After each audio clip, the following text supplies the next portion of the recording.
నేటి సమాజంలో అందరివి ఉరుకుల పరుగుల జీవితాలయ్యాయి. ఒకరితో ఒకరు మాట్లాడుకోవడానికి కూడా సమయం ఉండట్లేదు. దాంతో ఒంటరితనం ఓ సమస్యలా మారిపోయింది. అయితే ఒంటరితనాన్ని ఎదుర్కొంటున్న ఓ సాఫ్ట్వేర్ ఇంజనీర్ చేస్తున్న పని ప్రస్తుతం సోషల్ మీడియాలో వైరల్ గా మారింది. బెంగళూరులో ఓ ప్యాసింజర్ ఆటో రైడ్ను బుక్ చేసుకున్నాడు. ఆ ఆటో డ్రైవర్ మైక్రోసాఫ్ట్ హుడీ ధరించి ఉన్నాడు. ఈ ఫోటోను పోస్ట్ చేసిన నెటిజన్ సదరు వ్యక్తి ఇంజనీర్ అని, ఒంటరితనం నుంచి బయటపడేందుకు ఇలా ఆటో నడుపుతున్నాడంటూ రాసుకొచ్చారు.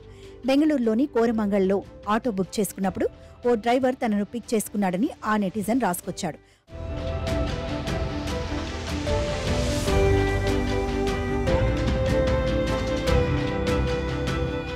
అతను మైక్రోసాఫ్ట్ లోగో ఉన్న హుడీని ధరించి ఉండటంతో ఆశ్చర్యపోయి వివరాలను తెలుసుకున్నట్లు వివరించాడు. డ్రైవర్ మాటల్లో భాగంగా మైక్రోసాఫ్ట్ ఇంజనీర్ను అని చెప్పుకొచ్చాడట.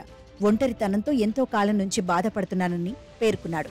దాని నుంచి బయటపడేందుకు వారాంతాల్లో ఆటో డ్రైవర్గా పనిచేస్తున్నా అని తెలిపాడు.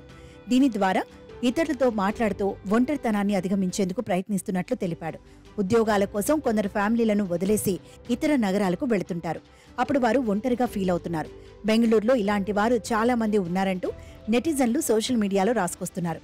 మానసిక ఇబ్బందులు తలెత్తడంతో డిప్రెషన్కు లోనవుతున్నారని చెబుతున్నారు.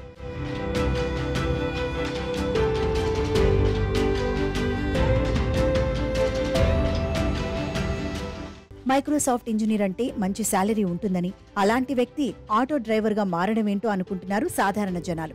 ఇది నిజమేనా అంటూ ఆశ్చర్యం వ్యక్తం చేస్తున్నవారు ఉన్నారు. సైడ్ బిజినెస్ చేస్తున్నాడేమో అంటూ ఈ మైక్రోసాఫ్ట్ ఇంజనీర్పై మరికొందరు సరదాగా కామెంట్ చేస్తున్నారు. ఇతరులతో ఇంటరాక్ట్ అవ్వటం వల్ల మనసుకు సంతోషంగా ఉంటుందని, అలాగే కొత్త విషయాలను తెలుసుకుంటామని పలువురు అభిప్రాయపడుతున్నారు. ఒంటరిగా ఫీల్ అయినప్పుడు నిపుణులు కూడా ఇదే సూచిస్తూ ఉంటారు. కొత్త మనుషులను కలవటం, కొత్త ప్రదేశాలకు వెళ్లడం ద్వారా మనసు ఉత్తేజపడుతుందంటారు.